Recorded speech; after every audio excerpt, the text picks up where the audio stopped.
Hello, everybody.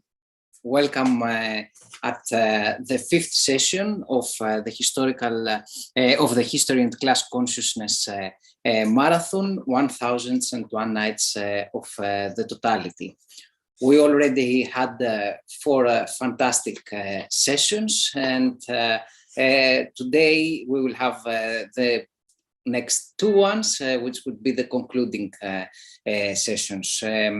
Unfortunately, Anita Zsurzsán will not be present because of a family emergency, but she will present at another time.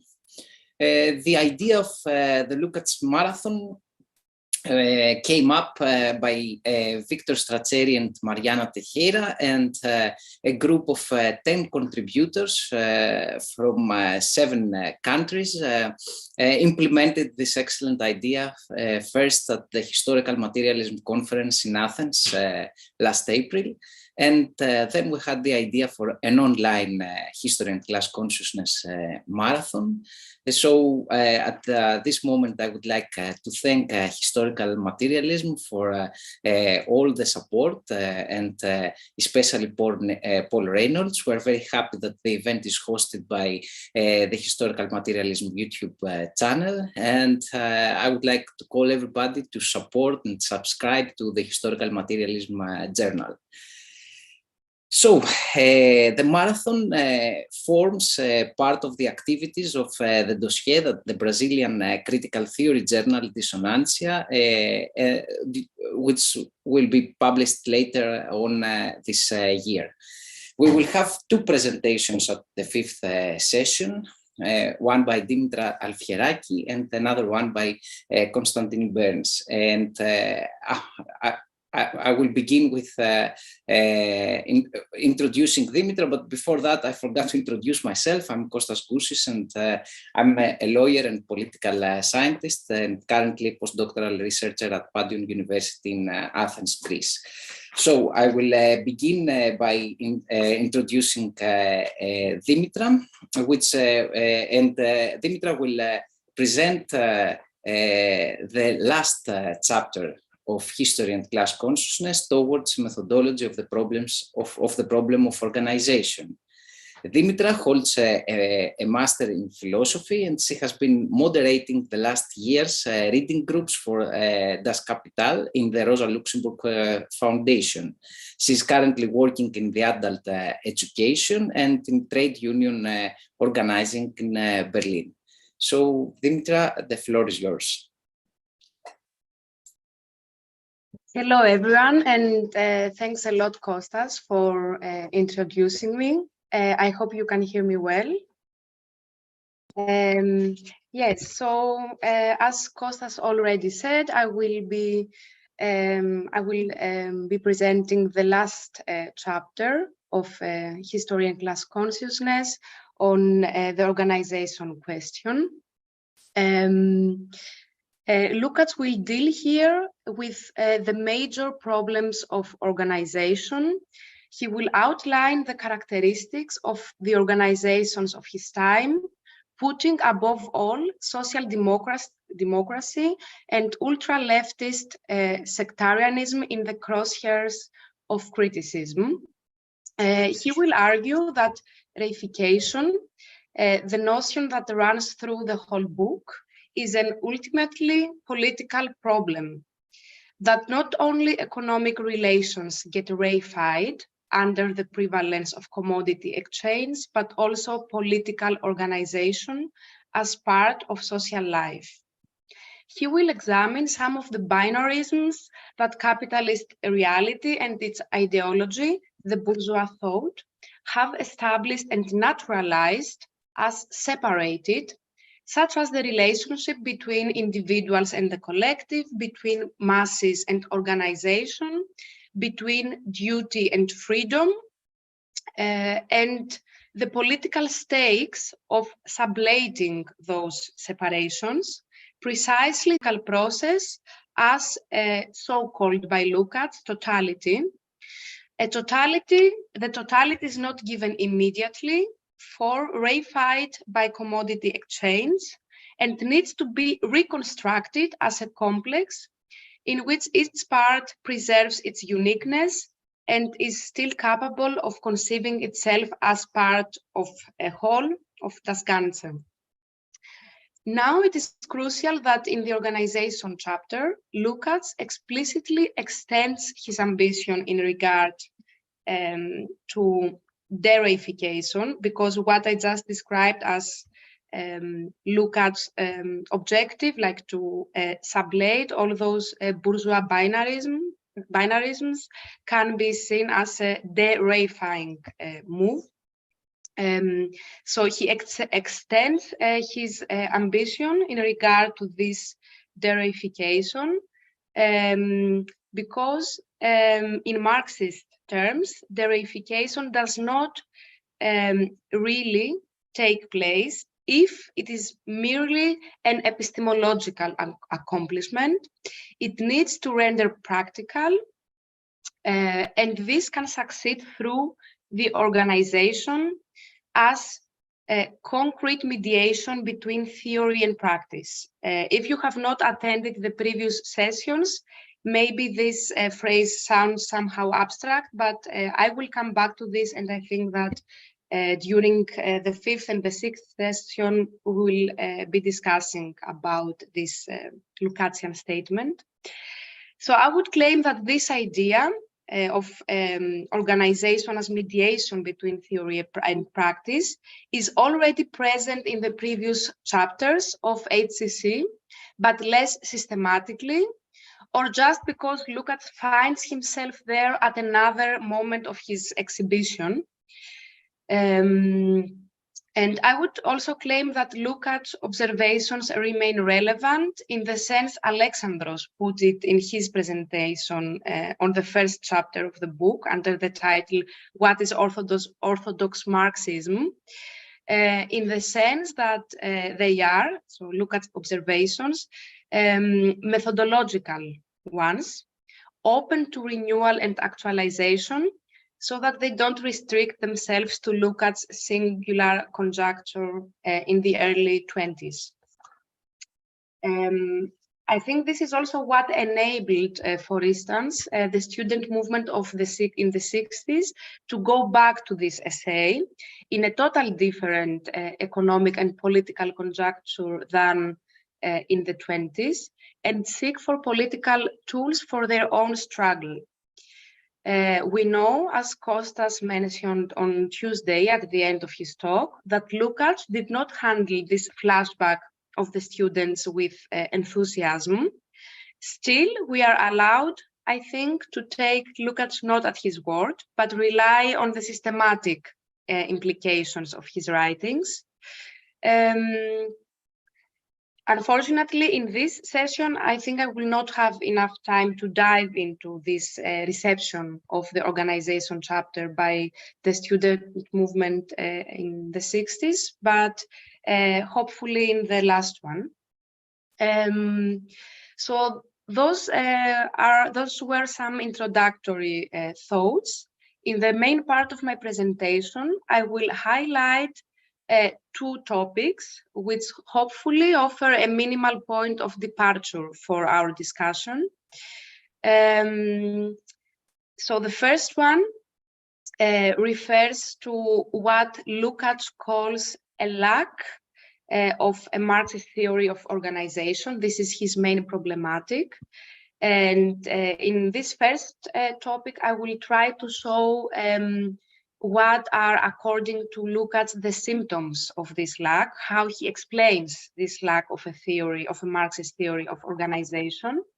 And later, in like the second topic, we'll refer to what Lukács considers as a solution to this problem.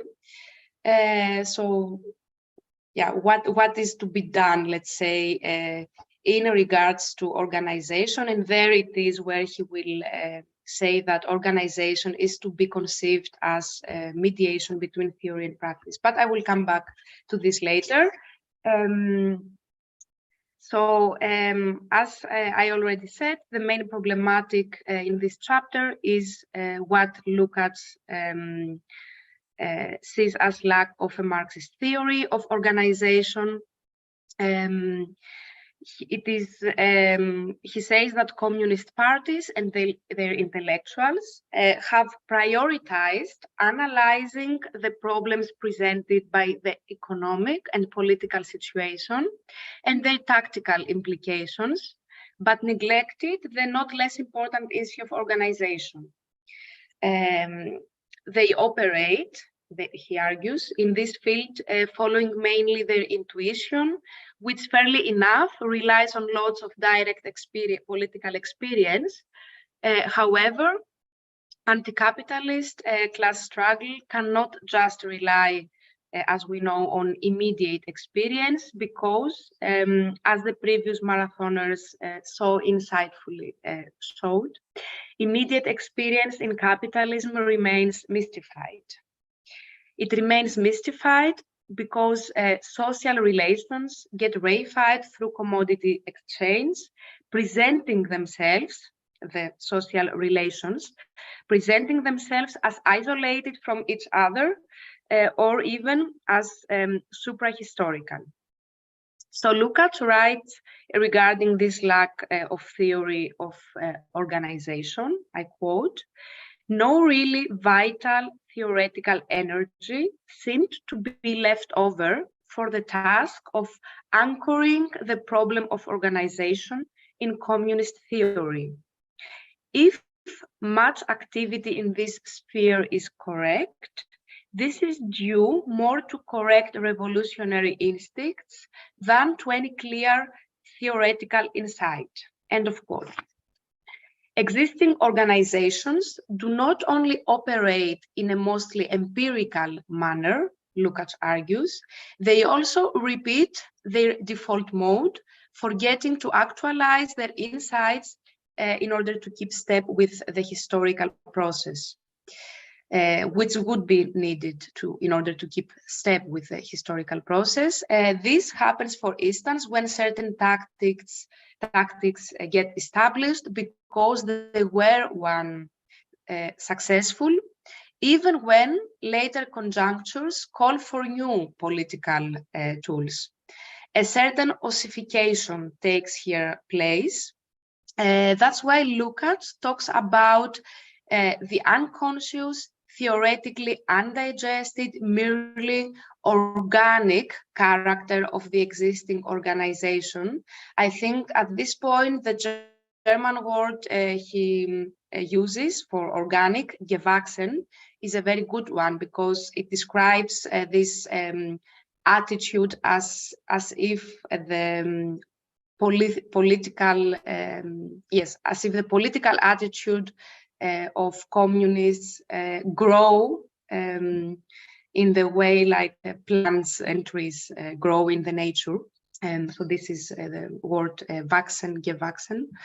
But yes, what are the consequences, according to Lukács, of such a lack, of the lack of a theory of organization? He argues that this is, in the first place, the neglect of the relationship between organization and revolution, since it becomes difficult to inscribe the strategical long-term horizon of overcoming capitalism within the daily praxis of an organization. And if the concrete link between daily praxis and revolution is missing, then also a compass for the formation of political coalitions is missing. So what Lukács basically points out here is that the communist organizations of his time are balancing between either empiricism or dogmatism. Empiricism in the sense that they see their practical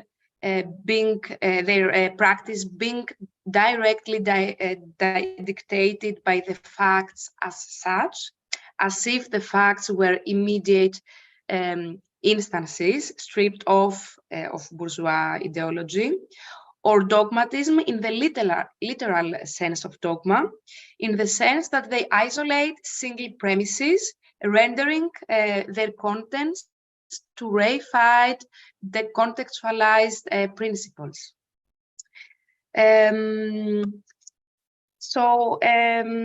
This is, in my view, what Lukács considers as lack of organization theory and what its consequences are.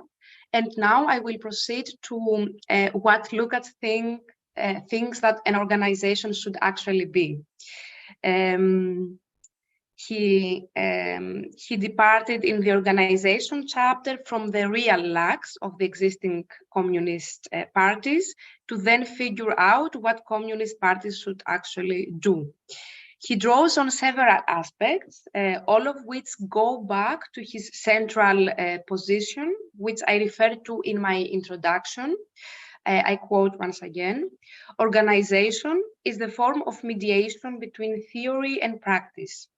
And as in every dialectical relationship, the terms of the relation only acquire concreteness and reality in and by virtue of this mediation," end of quote. I would argue that Lukács tries to bend here the stick in both directions. Not only is it crucial to render epistemological emancipation into a practical one, so to pass from theory to practice, practical emancipation is itself an intellectual matter, so that one needs as well to go all the way back, so from practice to theory. This is what he considers the question of organization. This is why he considers the question of organization not merely as a question of everyday, immediate political practice, but also as an intellectual question. It is an intellectual question insofar as organization needs to reconstruct the historical process in each moment in order to take this or that decision. This is the meeting point, I would say, of history, totality, and organization, or between theory and practice. Here we are landing on a topic much discussed in the previous Lukács sessions of our marathon. What is new here is that the relation between theory and practice undergoes a significant concretization in the form of organization. The concretization consists in making explicit that it is through the mediation of political organization that theory loses its theoretical one-sidedness and renders practical. Respectively, it is again through the mediation of organization that practice surpasses its immediate contingent character and develops strategical insights. So, organization's function is to dissolve the reified condition of both theory and practice. Let's look a bit closer what this is all about. So while landing on the organization chapter, Lukács is quite clear about the separation theory and practice undergo within bourgeois society. Bourgeois thought, as a product of bourgeois society, remains stuck in its idea that there are two separate realms, the realm of thought and the realm of action. It observes practice as unprecedented, unmediated, non-intellectual activity, and thought as equally unmediated, yet intellectual activity.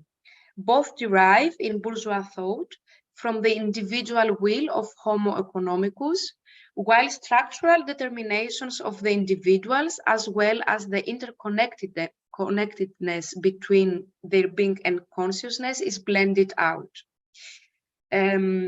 Lukács opposes such a separation of being and thought, of practice and theory, for it basically reflects the capitalist hierarchization of intellectual labor vis-a-vis manual labor, We know that for Lukács, the labor of notions, the Begriffsarbeit, consists itself a form of practice.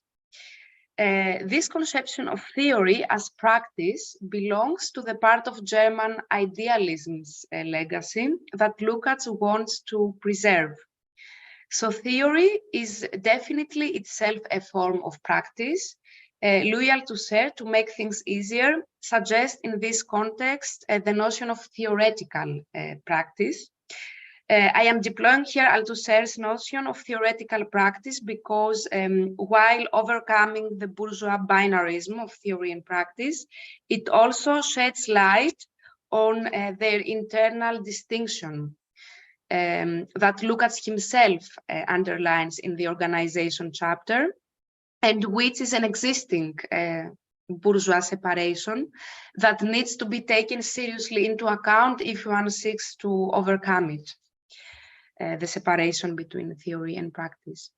So theory might itself be a form of practice, but in bourgeois society, it only becomes a political practice. So the theoretical practice becomes a political practice if it achieves a shift from its epistemological to a political status. It becomes a political practice if it influences the existing relations of power in favor of proletarian class struggle. In the section on commodity fetishism, Marx understood the distinction of theoretical and political practice in a similar way when he argued that demystifying fetishism on the level of theory does not in the same move let overcome fetishism as an ontological instance of capitalist socialization. I think also Constantine in his talk on Monday also referred to the fact that reification very often gets understood as a purely as a matter, a problem of consciousness and not as an objective problem of capitalist society. So I think this is quite relevant.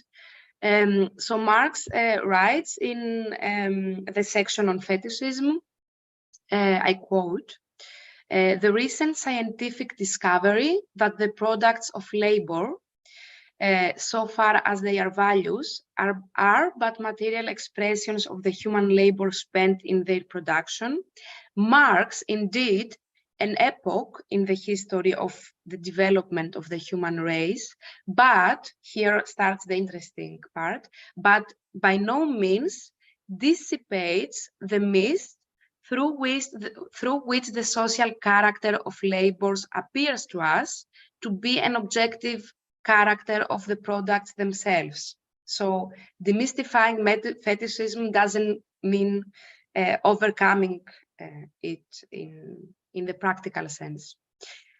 So let's see more closely how Lukács distinguishes theoretical from political practice in his organization chapter. He says, every theoretical tendency or class of views must immediately develop an organizational arm if it is to rise above the level of pure theory or abstract opinion. That is to say, if it really intends to point the way to its own fulfillment in practice. And some lines later, on the level of pure theory, the most disparate views and tendencies are able to coexist peacefully. Antagonisms are only expressed in the form of discussions, which can be contained within the framework of one and the same organization without disrupting it. But no sooner are these same questions given organizational form that they turn out to be sharply opposed and even incompatible. End of quote. So organization is a crucial mediation in the sense that Marxist theory, by being translated organizationally, gets involved in the stakes of class struggle. If conceiving totality means to decipher the mechanisms of class domination, of the bourgeois class over the proletariat that prevail behind the reified capitalist social relations, then organization, be it a communist party or other organization forms, I would add, needs to be understood as a de-fetishizing machine, as Victor likes to say, because only so translated does theory achieve to cause shifts in the power relations between the bourgeoisie and the proletariat. So I am now reaching the end of my talk. I think it's quite crucial to, while we as Lukácsians try to overcome this bourgeois separation between theory and practice, in the same time to think about keeping it as a moment of the struggle, insofar as those binarisms are, those separations are real ones and cannot just get overcome on the level of thought.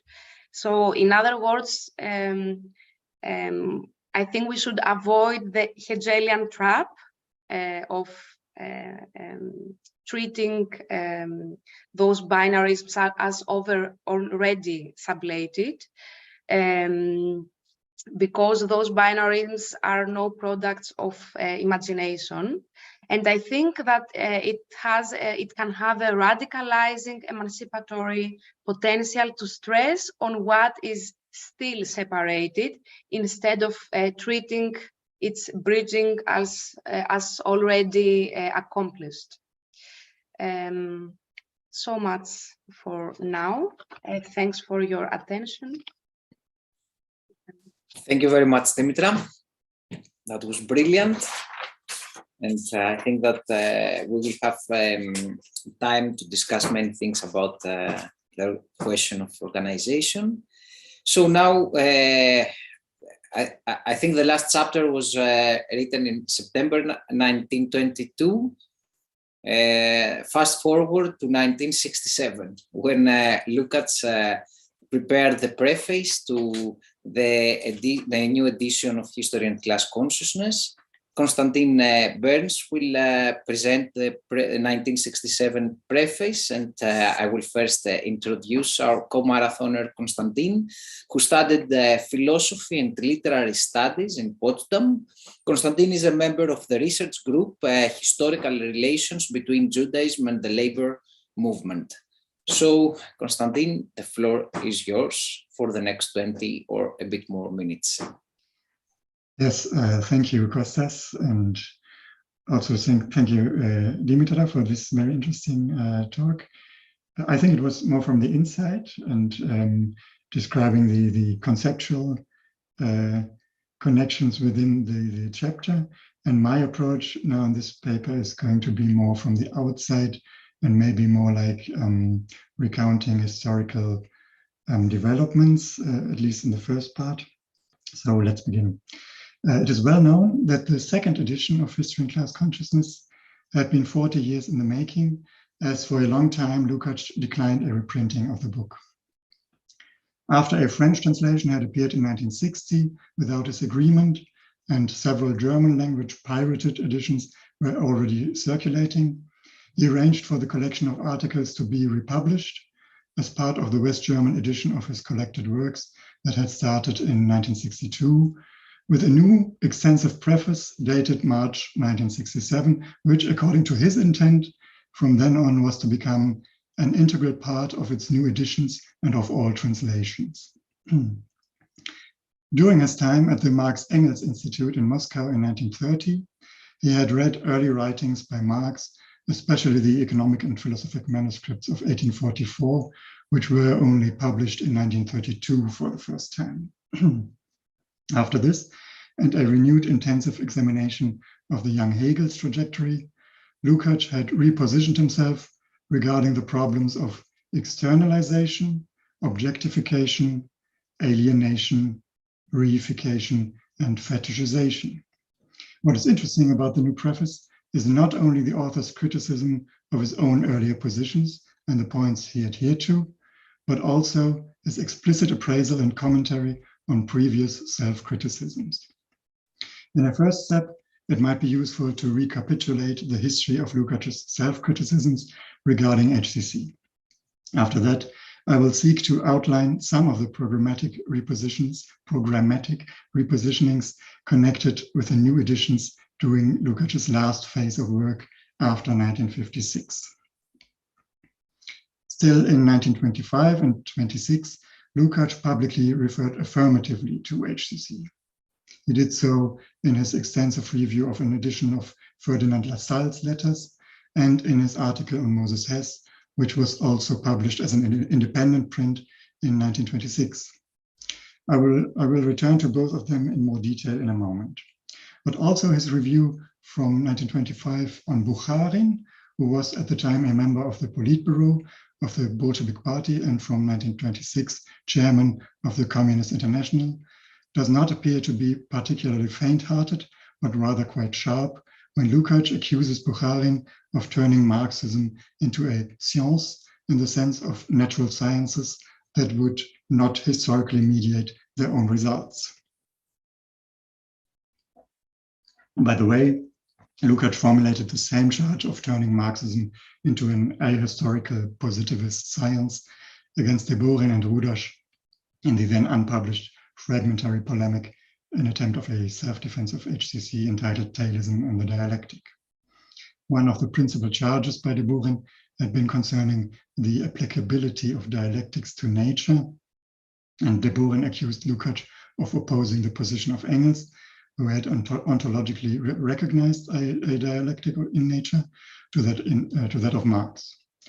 Because Deborin understood dialectics as an ontological category of the dynamics of development, he seemed to believe that he did not have to mediate it with a dialectical method as a theory of knowledge, which rather seemed to result unproblematically from the former. In his unpublished response, Lukács noted in Deborin's focus on social relations to nature a blanking out of internal social contradictions, especially because Lukács stated that, quote, "Our knowledge as a whole has a uniform source.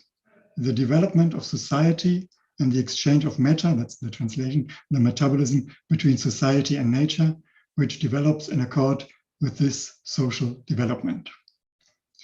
Because he said this, he could argue that, another quote, "not only the phenomena change their contents, but also the structure of the interconnection changes as a result of the changes of real materials.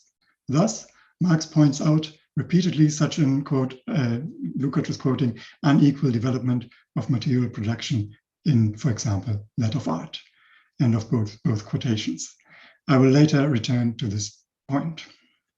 The criticism on the part of the Communist International began in 1924, after Lenin had died in January, giving way to several attempts at biographical, theoretical, and political interpretation, among the first of which was the one by Lukács.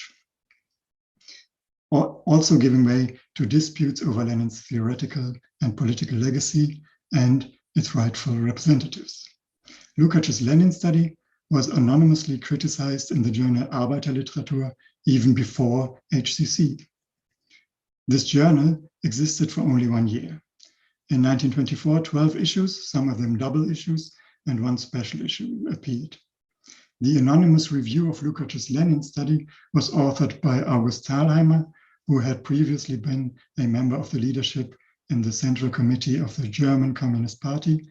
But after the party had been outlawed in November 1923, after the Hamburg uprising, resulting in a restructuring of the party leadership, Thalheimer had been replaced in April 1924. In the double issue number 7 and 8 of Arbeiterliteratur, his short review was printed under the meaningful title, A Superfluous Book, directly following a positive review of Deborin's study, Lenin, the Militant Materialist, which too had appeared in that year. Lukács, according to the critic, worshipped the idea of totality like a fetish and also aspired to emerge as the representative dialectician. Thalheimer deemed this endeavor, he imputed to Lukács, doomed to be fruitless, as the book, quote, bears very poor witness to his much vaunted, though only by himself and his appendix, dialectical thinking, end of quote. Reference was made to his disciples, Jünger, who supposedly had recently presented in the Journal Internationale the more intensive cultivation of this kind of materialist dialectics as a program, so to speak, of an ideological reform work, which would add a political background to the matter. Apart from the accusation of factionalism, there were two slightly more substantive points that were addressed in the short review. On the one hand, Lukács and his friends were accused of demanding a turn back to Hegel without supposedly taking into account the proletarian revolutionary sublation of the Hegelian dialectic by Marx, while Thalheimer himself described Hegel as philosopher of the Prussian Junker state. On the other hand, the question of the activities of revolutionaries in a war was brought up by means of decontextualizing citations. According to Thalheimer, Lukács categorically ruled out workers fighting workers in the service of the bourgeoisie, since in this case, the International has practically ceased to exist. In contrast, Lenin's position, reproduced here without context, was seen by Thalheimer as follows, quote, "The communists must go into any reactionary war," end of quote. It was not until the following issue number 9 of Arbeiterliteratur that the first part of Rudasch's critique of HCC appeared in German. De Borin's condemnatory article followed in issue number 10. Before that, at the 5th World Congress of the Communist International in June 1924, Zinoviev had already publicly criticized Lukács and Karl Korsch after Rudasch had written a letter to the Presidium of the Communist International. Ivan Lupol's annotation of de Borin's The Society of Militant Materialists appeared in Pravda on May 27, 1924, more than a year after HCC had been published. By this time, Lukács's study on Lenin had already been completed. Its preface is dated February 1924. The book was not seen by its readers in Moscow as a theoretical reproachment or submission, but its author was understood as a political rival. It therefore seems unlikely that he would have written it in response to criticism from the Communist International. Rather, with the Lenin study, Lukács attracted jealous attention in the competitive struggle developing in Moscow over the correct interpretation of the political legacy of the recently deceased party chairman and head of government, whereupon the collection of articles by the man perceived as a competitor also entered the focus of dispute. To be sure, there had already been an anonymous letter to Bukharin in July 1923, asking for a review of HCC, invoking the danger of a faction formation by the friends around Lukács, and appealing to Lenin's authority to mark Lukács as a, quote, bad dialectician, end of quote. Before the summer of 1924, though, there was no reaction from the officials in Moscow. The early review of HCC in Rote Fahne of May 27, 1923, written by Hermann Duncker, a friend of Bukharin's and since 1923 responsible for the Department for Education and Instruction in the Central Committee of the German Communist Party, was very critically dismissive, but did not articulate any accusation of factionalism and would hardly have led to any further consequences. Duncker criticized the way the book emphasized revolutionary subjectivity and the way it was directed at its readership, as in Duncker's eyes, it was written in an incomprehensible and intellectualistic manner, and in doing so, to a certain degree, there seemed to be an overestimation of economic determinism and Marxism on Duncker's own part, but at the same time, he pointed to problems raised by Lukács that would deserve a serious working through. Within the German party, the public discussion Lukács had meant to stimulate with HCC did not ensue, not even after an excerpt of Legality and Illegality had been reprinted in Rote Fahne on August 12, 1923, when the political climate in Weimar Germany was heating up. As late as 1925, in the review article on Gustav Meyer's edition of Lassalle's letters, and in his 1926 article on Moses Hess, both of which appeared in Karl Grünberg's Archiv für die Geschichte des Sozialismus und der Arbeiterbewegung, which in the 1920s had become the theoretical journal of the Frankfurt Institute for Social Research, Lukács publicly referred to HCC. For the Marxist conception of class consciousness, on the connection between Kant's problem of the thing in itself and that of historical becoming, and on the dissolution of the fetish character by revealing the historical categories of mediation in the critique of political economy, Lukács explicitly recommended his own book. Lukács's first public self-criticism of HCC did not occur until 1933, when the relatively prominent intellectual, who fit dangerously well to the stereotypes of a Jewish Bolshevik, escaped from Nazi Germany, changing back into Soviet exile. The special issue on Marx, 50 years after his death, of the journal Internationale Literatur from spring 1933, contains a section entitled Writers on Marx, to which, alongside Klaus Mann, Stefan Zweig, Paul Éluard, and others, also Lukács contributed a short self-report, which was later reprinted and became better known under the title My Way to Marx. His residency was indicated in the journal as Berlin. According to Lukács now, HCC clearly indicated his own transition from an ultra-left subjectivism and activism to an attachment to the revolutionary workers' movement arising from many years of practice, so that the comprehensive and unified character of materialist dialectics had become concretely clear to him. The real study of Marxism was only now beginning properly and could never come to rest since, as Lukács wrote, quoting Lenin against Stalinist dogmatism, every law was narrow, incomplete, approximate in view of the richness of phenomena. Apparently, all too submissively, he suggested that HCC was showing his transition, having not yet overcome Hegel's idealism with regard to, for instance, quote, dialectics of nature, reflection theory, etc., end of quote, and stressed, possibly taking up Dunker's criticism, that Marxist method and results were to be appropriated. Although the rather passing self-criticism of HCC at this point could be read as a signal from the man preparing for exile in Stalinist Moscow after Hitler's rise to power, it did not present itself as particularly obsequious, especially since it could easily be overlooked and no respective contemporary reactions to it are known. Rather, in the early 1930s, Lukács continued to be identified by many in Moscow and elsewhere with the positions articulated in HCC. This may be a reason why in the introduction to his study, How Did Fascist Philosophy Emerge in Germany, dated August 1933, Lukács formulated a somewhat more detailed distancing from his earlier position. It was the first time since the publication of HCC that he returned to questions of the history of philosophy at book length, but the typescript remained unpublished during Lukács's lifetime, and thus this self-criticism would not reach the internet readers at the time. Here, possibly referring to Dunker's criticism of 1923, Lukács started from the assumption that a theory, even a published one for that matter, that does not reach broad circles of society, exhibits a lack of connection with praxis and is therefore also intrinsically problematic. It had obviously become necessary to come to terms with and reflect on his own theory.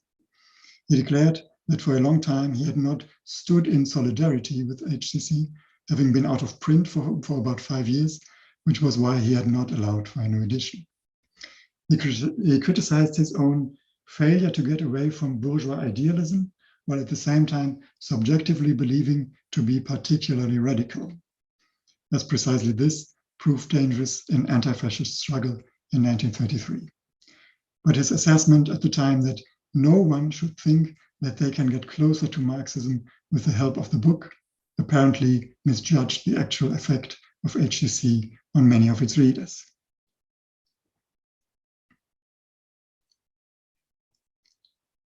About 1 year after his arrival in Moscow, Lukács still found it necessary to distance himself from HCC like it was the first time to this audience when he gave a short lecture at the scientific conference at the Philosophical Institute of the Communist Academy on June 21, 1934, entitled "The Significance of Materialism and Imperial Criticism for the Bolshevization of the Communist Parties."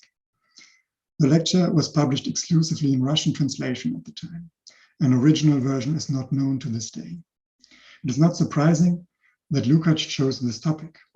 Lenin's book-length polemic, to which Deborin had emphatically appealed in his Lukács criticism in 1924, was published in German translation for the first time in 1927, with a preface by Deborin and commentary notes by Rudaš, and as we know today, possibly with some assistance from Karl Popper. And the translator was Lukács's ex-wife from the time of the First World War, Jelena Krabenko. Here, I can only deal with the position on HCC Lukács's lecture contains, but it should not go unnoted that Lukács derived from what constituted Lenin's book, quote, "the fundamental decisive problem for the partisanship of philosophy in the present, the basic problem in the struggle of Bolshevism against fascism on the ideological front," end of quote. For him, at this historical moment, it was not merely the general opposition of bourgeois and proletarian standpoints that was decisive, despite the overarching reference to imperialism. Lukács's criticism of attempts to present Marxism as unspecific in relation to different philosophies simultaneously indicates his upholding of one of the core theses of HCC, the assertion of Marxism's philosophical relevance. In his self-criticism, Lukács emphasized that he had joined the Hungarian Communist Party in 1918, quote, "with a worldview largely determined by syndicalism and idealism," end of quote. He went as far as characterizing his own earlier ethical political position, materialist on the surface, to have been combined with an idealist epistemological justification, virtually pointing towards his own criticism of romantic anti-capitalism, leftist ethics, rightist epistemology. Apart from that, in the Communist Academy in 1934, Lukács left it at naming supposedly flawed views contained in the book without providing any further reasoning for their flawedness. Although in his concluding, very uncritical paragraph, the reference to the need to win allies outside one's own movement was nevertheless not omitted. In 1960, the French edition, not authorized by Lukács, appeared. Already in the 1950s, separate articles from the collection had been republished in French translation. In spring 1957, the journal Argument brought a French version of What is Orthodox Marxism, and Lukács, who after the suppression of the Hungarian uprising of 1956 had been in detention in Romania until April 11, 1957, 2 days before he turned 72 years old, would respond in November 1957. In his letter written 2 years earlier, in November 1955, referring to the appraisal of HCC in Merleau-Ponty's Adventures of the Dialectic, he already had criticized that Merleau-Ponty wants to use the weaknesses of my dated book as positive characteristics of a true dialectics. A passage from a second letter written in 1957 and transmitted by Emile Bottigelli was part of the December issue of Argument, together with a translation of The Marxism of Rosa Luxemburg. In the letter, Lukács wrote that he had for 2 decades repeatedly declared publicly, since the middle of the 1930s, that would mean, to deem HCC, quote, as outdated and wrong in several respects. As one flow, now he mentioned that HCC repeated in its presentation of externalization and Äußerung the Hegelian error of identifying externalization with objectivity in general. Despite his protests, in 1958, a French version of the article on reification was printed in Argument of critical observations on Rosa Luxemburg in Socialisme ou Barbarie, and of the functional change of historical materialism and legality and illegality in La Nouvelle Réforme.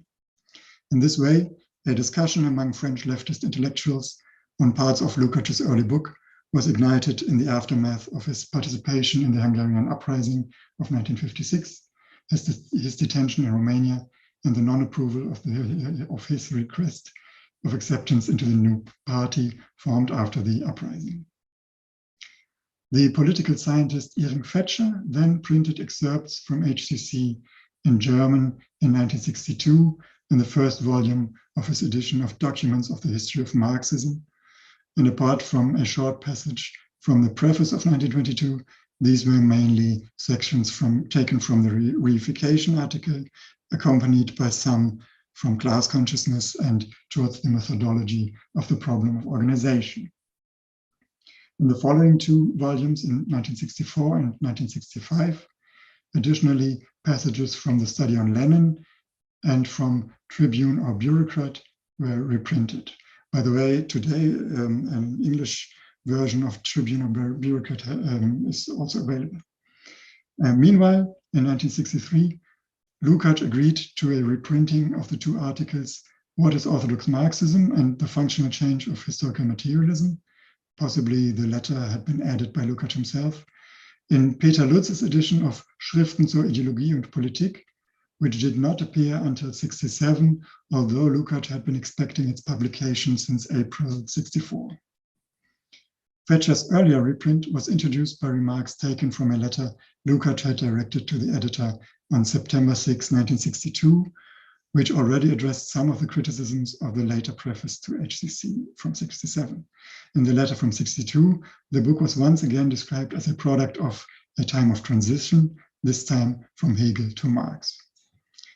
Lukács emphasized that the decisive problem of the book, the problem of reification, had been treated inconsistently, quote, in that in the main line of the explanations, as in Hegel, reification, externalization, alienation, was identified with objecthood, end of quote, which, according to Lukács, turns a social historical problem into an ontological one, or transforms the social category into an anthropological one. The result being a historical fatalism towards the phenomenon of reification.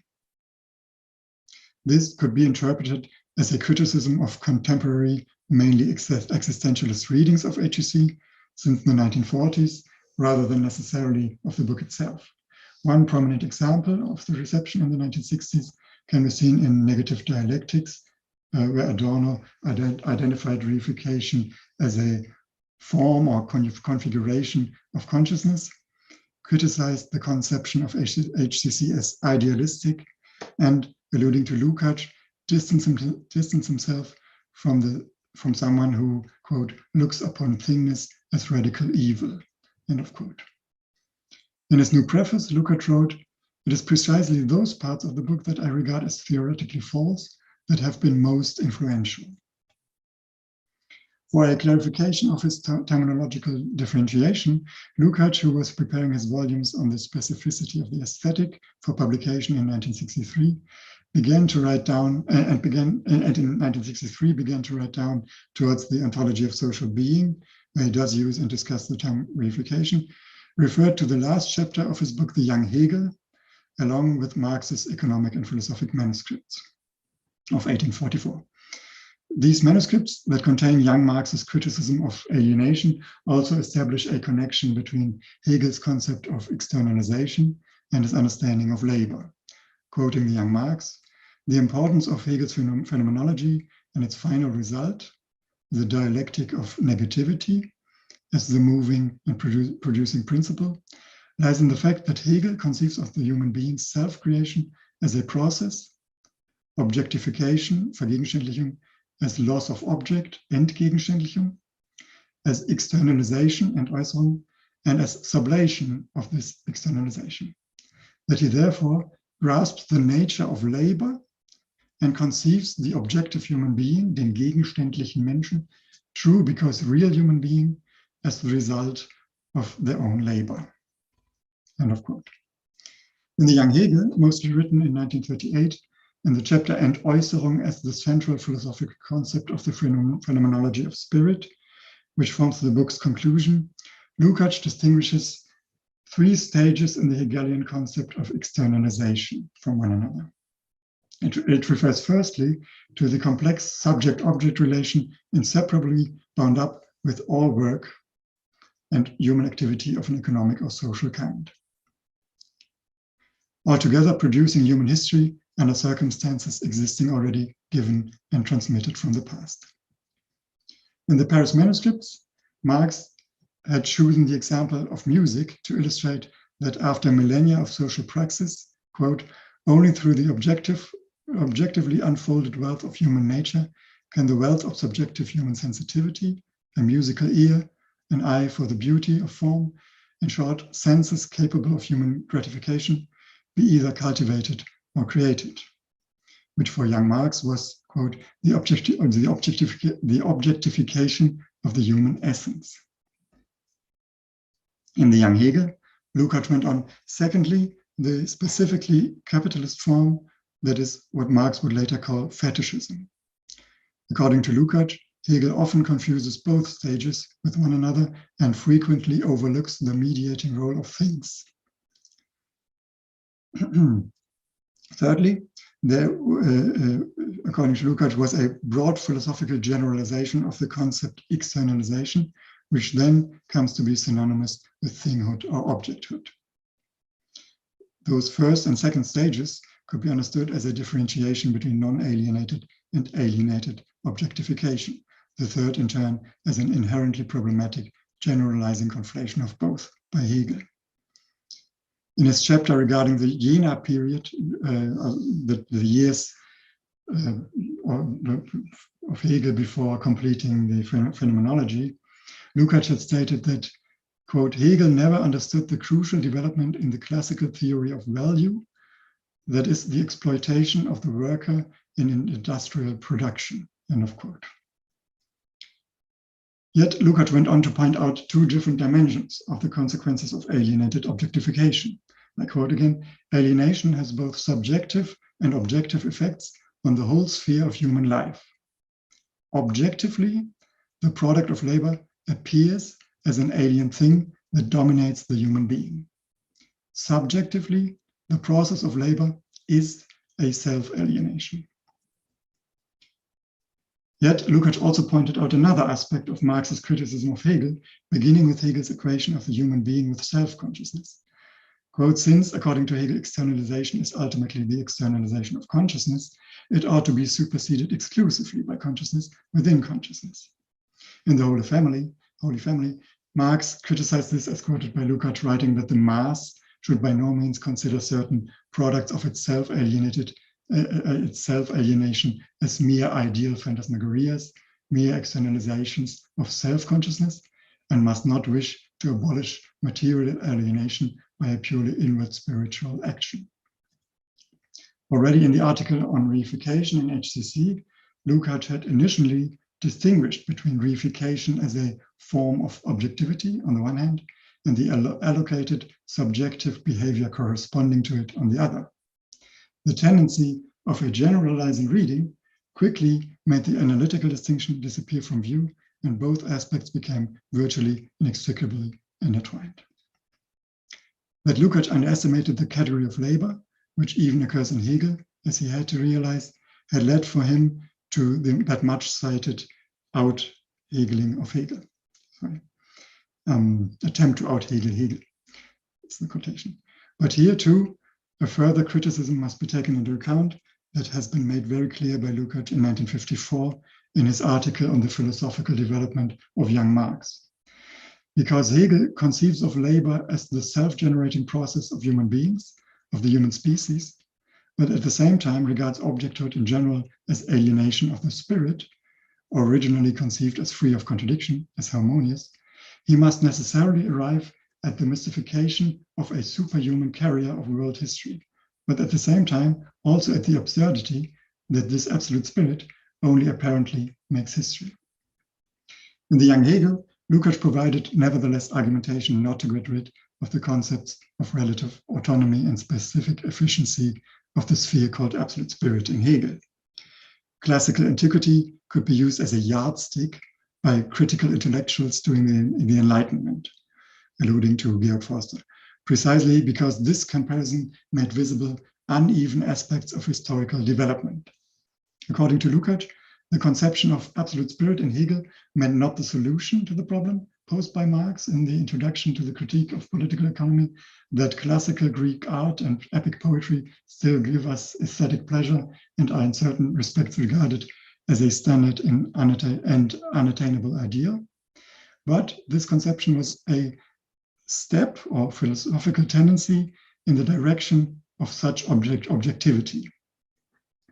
Wanting to combine objectivity and history in one dialectical movement as a true historicism, Lukács justified,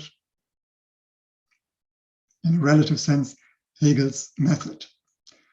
I quote, "Thanks to the dialectical unity of objective and absolute spirit, which also contains a dialectical separation and opposition, it is possible for Hegel to register irregularities in history, that is, advances that contain retrograde moments, retrograde developments that in certain circumstances can provide the impetus for new advance."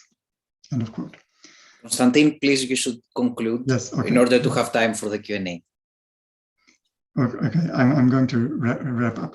In the preface of 1967, Lukács saw it as a problem that in HCC, the imputed or attributed class consciousness was treated as a purely intellectual result, rather than arising from the analysis of a practical movement. One main merit of HCC in his eyes was the methodological centrality of totality, but this should not have been played off against social economic analysis.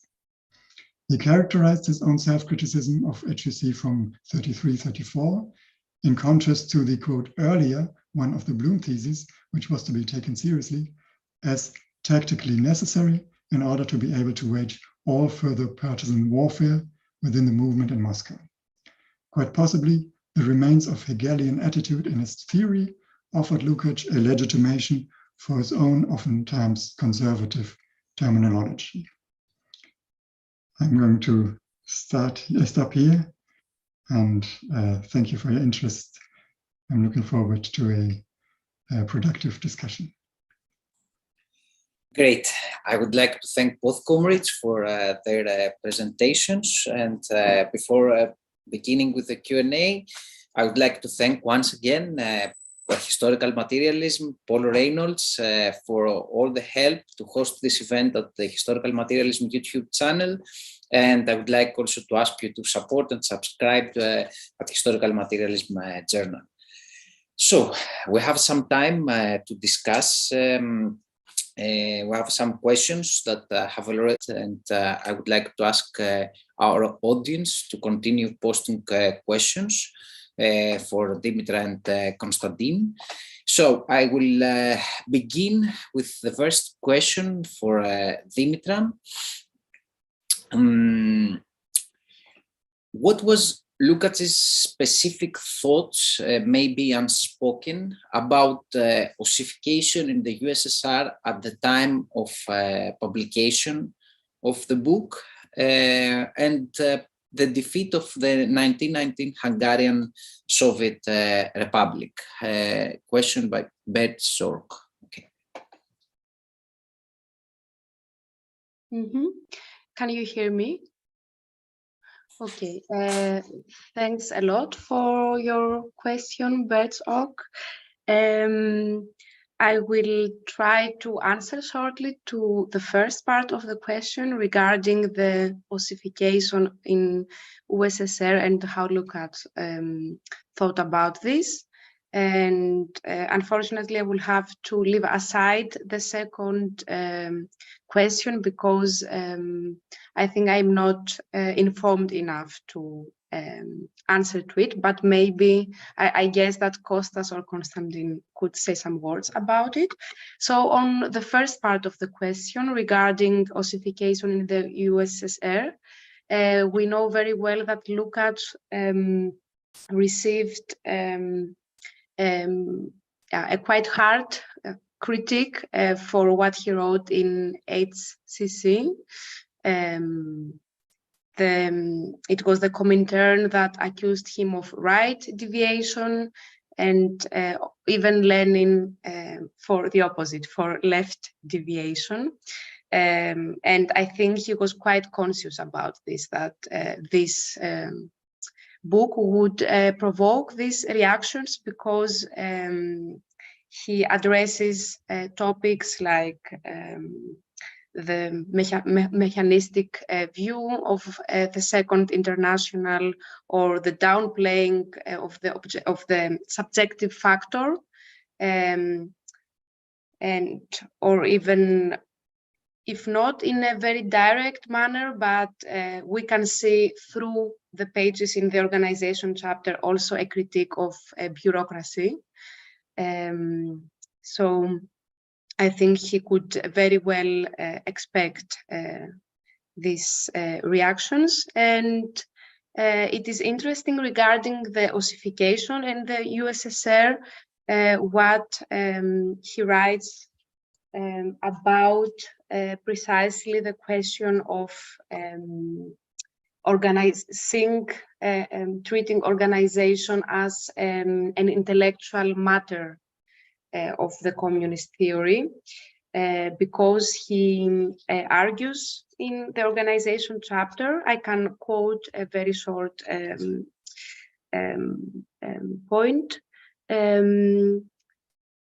The whole history of the Second International is full of such attempts to synthesize the most disparate, the most sharply divergent and incompatible views in the unity of a decision, of a resolution that could do justice to them all.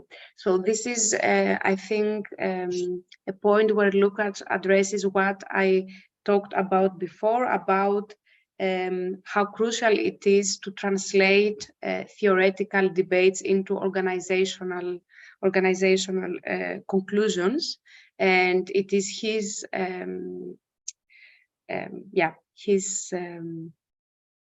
argument that the communist movement of his time, but especially in like through the Second International, that downplayed the importance of this operation of translating the theoretical instance into organizational. And I think if you read the last pages of the chapter, where Lukács addresses topics such as the freedom within the Communist Party for the individuals, and what he calls like sense of duty, that you can easily identify a latent critique of the ossification in the USSR. Yes, so, and I think also very important is, as I mentioned in the beginning, to think about the so-called subjective factor, and look at stressing that it got downplayed by the communist movement in the USSR, being replaced by mechanistic understandings and objectivists in that sense. Maybe Kostas or Konstantin can support me with the second part of the question regarding the defeat of the Hungarian Soviet Republic. Oh, well, I would say that Lukács explicitly comments on that point in his defense of history and class consciousness, Taylism and dialectic, where he specifically stresses the fact that the Communist Party of Hungary committed some serious errors, which were almost polar opposites of the choices that the Bolsheviks made in similar circumstances. So in different parts of Taylism and dialectic, when he's talking about the subjective factor and the role of the vanguard during the decisive moments, it seems that Lukács is saying, what if we had a Bolshevik party in Hungary instead of the Hungarian Communist Party that we had? So I think that the way he's thinking on the issues of on the question of organization is seriously affected by the experience of the defeat of the Hungarian revolution. That is what I would say at this point. So I think that, of course, Konstantin, if you want to comment something on this, you're more than welcome. Or I will proceed with the questions. So it's on your call. Oh, thank you, Kostas. I think it was very, very good what you said. Thank you as well. So after this polite moment, let's continue with the questions. We have okay. We have one more question for Dimitra. Dimitra, could you please tell us a bit more about receptions of the History and Class Consciousness organization chapter during the 60s? You mentioned this point at your talk, but you didn't expand on it. Or perhaps the importance of this chapter for contemporary discussions about the party form. Mm-hmm. Yes. I think already Kostas on Tuesday mentioned at the end of his talk that it was the German leader of the student movement in Germany, Rudi Dutschke, that visited Lukács in '68 in his apartment in Budapest. And this was only one episode of a quite intensive and long discussion in the German student movement. In case you haven't heard of it, you can have a look in the book Geschichte und Klassenbewusstsein heute, History and Class Consciousness Today. This was a debate that students of the SDS, the Student Democratic, Socialist Democratic students in West Germany, had in the early 70s, and in this discussion they focused precisely on the question of organization as treated by Lukács in HCC. And it is interesting that they are really somehow obsessed with Lukács, especially what refers to the previous chapters. And when it comes to the last one, it's basically their main interest, but they are quite critical against Lukács, arguing that the mediation between theory and practice, which Lukács sees happening, or that should happen through the party form, actually turned into what Lukács originally wanted to fight against, or was already in Lukács' times the exact opposite of what it wanted to be, and that it had as a result, so the party form, verification of social relations. It was also Guy Debord in the Society of Spectacle that formulated a similar critique. But yeah, I think it's a quite interesting critique because we, from our perspective, we also have the prevalent experience of the last decades and what came out of the socialist experience in the Ostblock. But at the same time, I think that the students in their critique, that they don't consider really what the way in which Lukács himself is being critical against what he considers as flaws of the existing communist parties. And I mean, it is Lukács himself that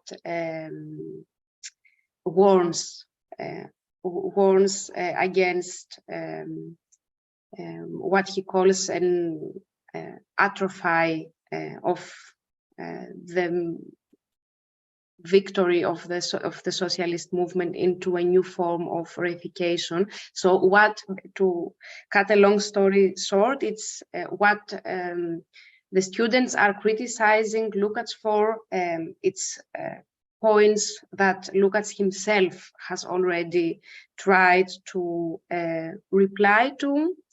And I think that from a certain point on, it's a question of the historical experience, like what at the end happens and how things turn out, and that we cannot retrospectively accuse intellectuals of their positionings. Yes. Thank you very much, Dimitra. We will, in order to have all the questions, I will now ask Konstantin some questions and then come back to Dimitra. Okay, is that okay with both of you? Okay, so Konstantin, we have a comment. You might want to say something about it. Bertzorg says the self-criticism is hardly convincing. The notion of identical subject-object is definitely an outcome of Hegelianism, as Lukács would eventually acknowledge. And a bit later, there is another comment for you by the same person. I think I lost part of the logic in the extensive discussion of labor that preceded the wrap-up of the 1967 preface. If you want to say anything about these comments. Yes, thank you. I also need to apologize because I know that my talk, especially the later part of it, was not very well structured. So I can completely understand if there were not many points to be taken up. And for the first question, I completely agree. It has often also been mentioned that Lukács also not only, the young Lukács not only relies directly on Hegel, but also on Emil Lask and his epistemology, where there's a big part of in search of the identical subject-object and trying to find it in, I would say, contemplating categories. But to be, I think it doesn't really add anything new. It is, of course, in the Kantian tradition, but it doesn't add anything new, historically new to the Hegelian identical subject-object. Rather, it becomes more or less historicized. And maybe this can be a connection to the second question. I think it is very unfortunate that the translations of Lukács's books, History and Class Consciousness, but also the young Hegel, for example, and maybe it also applies to Taylism and the Dialectic. They don't seem to always be very consistent in these terminological issues. And I think they are important, not least because Lukács is, of course, very often referring to Marx, and especially in these circumstances, the young Marx or mockingly uses the way Hegel presents his dialectics, not only by using the same words, but also by young Marx sometimes using the same sentence structure as Hegel, and at times to point out certain contradictions or absurdities even. Not always, of course. And in this instance, the terminology is important, I think, because the words alienation and Entfremdung and expropriation and Eignung, they seem to correspond in Marx. And you might say that labor, in order to be alienated, there must have been an expropriation of surplus labor or something like that. So these games with words, I don't know the correct English translation, the connection between externalization, alienation, expropriation, and reification, I think they easily get lost in English and other translations. Thank you very much, Konstantin. I wouldn't say that your presentation was not well structured. I disagree with your point. I think that you brought up many issues. I mostly agree with Giovanni's comment, but I will come back to it a bit later, because now I will ask Dimitra a question brought by Comrade Mariana Teixeira. Great talk, Dimitra. I was wondering whether the organization could be understood as a mediation, not only between theory and praxis, but also between the individual and the class, thus being crucial for the passage from psychological to class consciousness.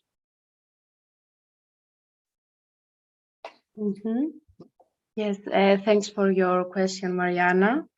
I would say definitely, because it's Lukács himself I think in the last pages of the organization chapter that draws on the traits of individual freedom in order to argue that individual freedom in bourgeois term, that is both reifying and reified itself and also reifying towards individuals. So I think that for Lukács, mediating individual class is like a conditio sine qua non in order to supersede bourgeois ideology, property, logic, and so. And I think that the preposition of this stance of Lukács is that he considers the ideological effect of commodity fetishism, of bourgeois ideology, for so intensive that for him it's crucial to see the individual being mediated by the ideological work done by the organization. Yes, so I think in these terms, basically, I would put it in the context of bourgeois ideology, in the sense that the individual cannot itself supersede bourgeois ideology, but needs the context of organization in order to do so. Thank you very much, Dimitra. I will now proceed with the next question for Konstantin. It's by Giovanni Zanotti. Konstantin, thanks for your subtle presentation. You discussed at length the issues of reification, objectification, etc., and of labor. What role do you think Lukács' late acceptance of the theory of knowledge as mirroring external reality, a Bildtheorie, plays in the overall 1967 self-critique.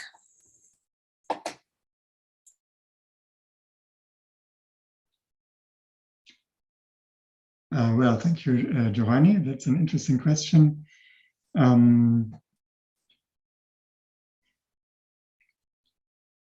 It presupposes that this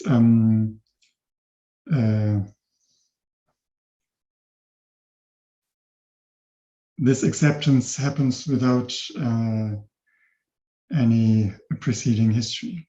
I'm not sure if I put it correctly, but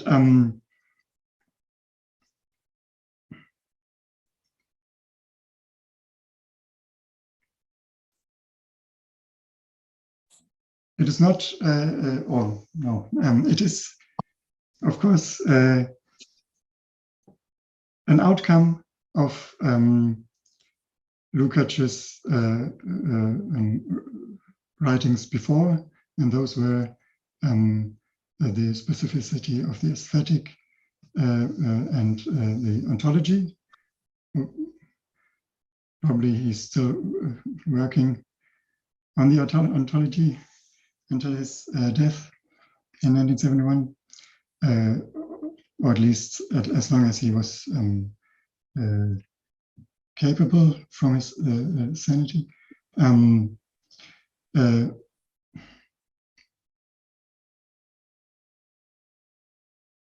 Well, to be honest, I think I can't answer this question. I think I'm not prepared, sorry. Don't worry at all. We will keep this question for the debate in the next session. I'm sure that Giovanni is okay with that. And we're going to proceed now with one more question for Dimitra from co-marathoner Anita. Thank you very much for your talk, Dimitra. What do you think of Lukács's conversation with Lenin and Luxemburg on the question of method and what is to be done? Yes, thanks for your question, Anita. I'm afraid that I will not tell you something you don't already know. And it's actually a pity that we don't have Anita with us tonight, because I think she would have treated this question quite intensively. So I think that in the organization chapter, Lukács criticizes Rosa Luxemburg, as you surely know, of economic fatalism, in the sense that he says that Rosa Luxemburg thinks that when the economic crisis gets radical, that the proletariat will, without any further implications, radicalize itself as well, and that it can proceed to spontaneous actions that are correct, let's say, that are the right ones. And we know that Lukács doesn't get convinced by this idea, for the simple reason that he considers the fetishizing effect, the ideological effect of capitalist exchange for so immense that he agrees at this point with Lenin that it's necessary to inject the proletariat from outside through the party, via the party, with the right ideas, with which is the so-called imputed consciousness we have been discussing a lot about in the last sessions.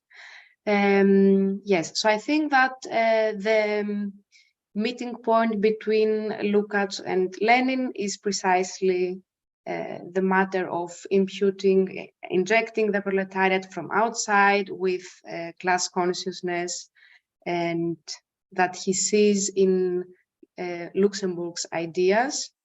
this consciousness being presupposed as already existing in the heads of the workers. Yes, but there is also one point, I can tell this for sure, that Lukács agrees with Rosa, and this refers to the danger of overestimating the role of organization.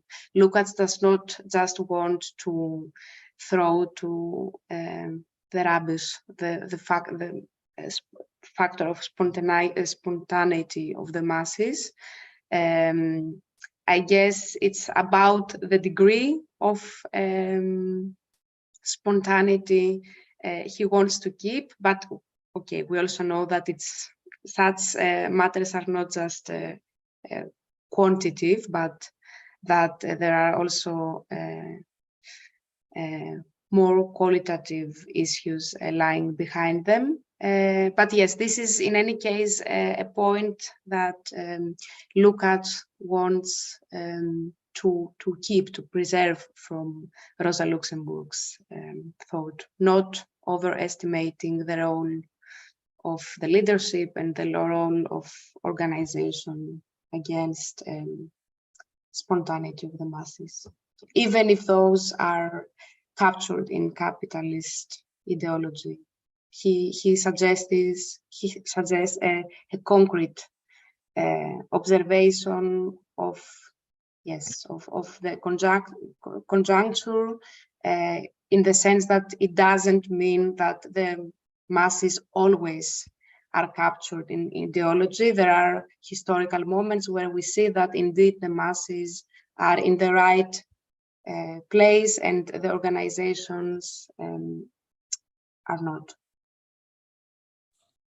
Thank you very much, Dimitra. Well, we have some more minutes, so I would like to, as far as I see, we don't have other questions in the live chat. If there are any final questions, now it's the time to post them. But I would like to share some comments, and if you want to say anything about it, or we can just leave it for the next session. Well, about the last chapter, the organization chapter that Dimitra presented, I found striking the fact that you can read it while it is certainly written during a specific conjuncture, and many of the points raised by Lukács are related to the inner debates within the Hungarian Communist Party and the general discussion in the communist movement of the time. I think that it is written in a way that you can even read it today and find it useful in order to understand methodologically how organization is the mediation between theory and practice, and it enters the way it builds the argument about the dialectical relation between the party and the masses. I think that is still very much relevant in the discussions about organization in the 21st century. Especially, I would like to focus on the concept of the party as a laboratory. It's Panagiotis Sotiris has written on this aspect in some of his articles during the last decade. I think that it's very interesting how Lukács uses this metaphor of the party as a laboratory. There is an experimental aspect in the way that the party is also a constant struggle towards deification. So I think that, how did you call it, Dimitra? Victor uses the phrase deification machine. Yeah, the fetishizing or the deifying. The deifying machine.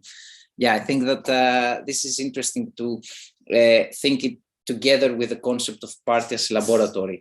And the second is that both in Taoism and dialectic and in the 1967 preface, Lukács is actually describing the last chapter of History and Class Consciousness as the crucial chapter of the whole book. In Taoism and Dialectic, he says that. And in the 1967 preface, he says that reification and consciousness of the proletariat and the last chapter towards methodology of the organization question are the most important chapters of the book. I think this is important because there is a tendency of underestimating the last chapter. And if you take the organization question out of Lukács' analysis, I think that it's not Lukács anymore. This is the first comment. And about the second presentation of the 1967 preface, I would like to say that at the end, Lukács is, the last phrase is very open. I think Lukács says that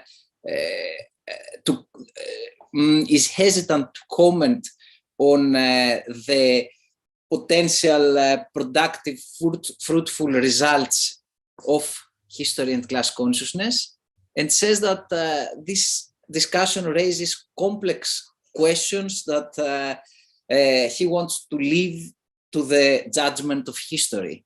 I don't know if so many decades after the 1967 preface and 100 years after the publication of History and Class Consciousness, is it the time to make a judgment, and who is the history that will make the judgment itself? I think that this is to be discussed in the last session as well. I don't know if you want to share any final thoughts on these comments or on the presentations and the discussion of our session before concluding. Both of you.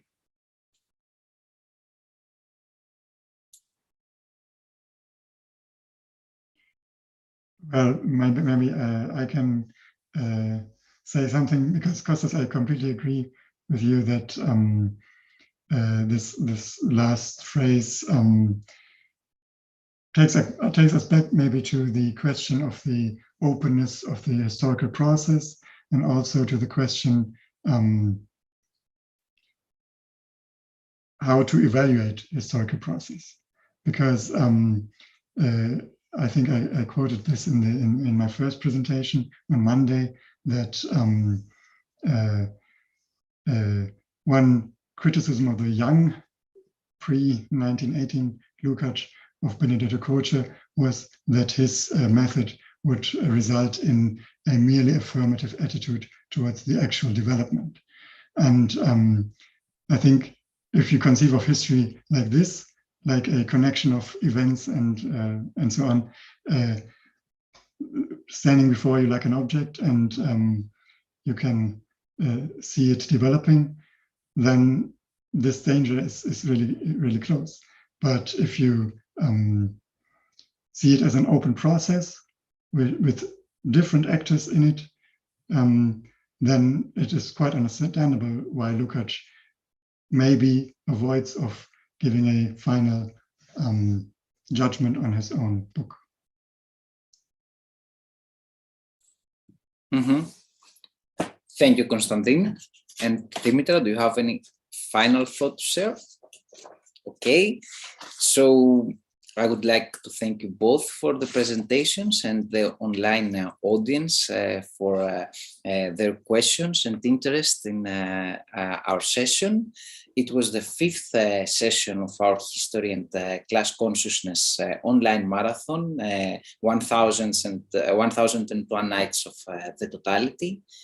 I would like to thank once again Historical Materialism and Paul Reynolds for hosting this event, for offering all the technical support, and for giving us the opportunity to share this online marathon at the Historical Materialism YouTube channel. After all, it was first presented in the Historical Materialism Athens conference. So I would like to ask you once again to support Historical Materialism initiatives, to subscribe at Historical Materialism Journal, to join Historical Materialism conferences, and Most importantly, I would like to invite you at the next and concluding session of this weekly marathon. And it's very important that these broadcasts will end with a roundtable discussion on the and we will have all the audience questions. So it's an open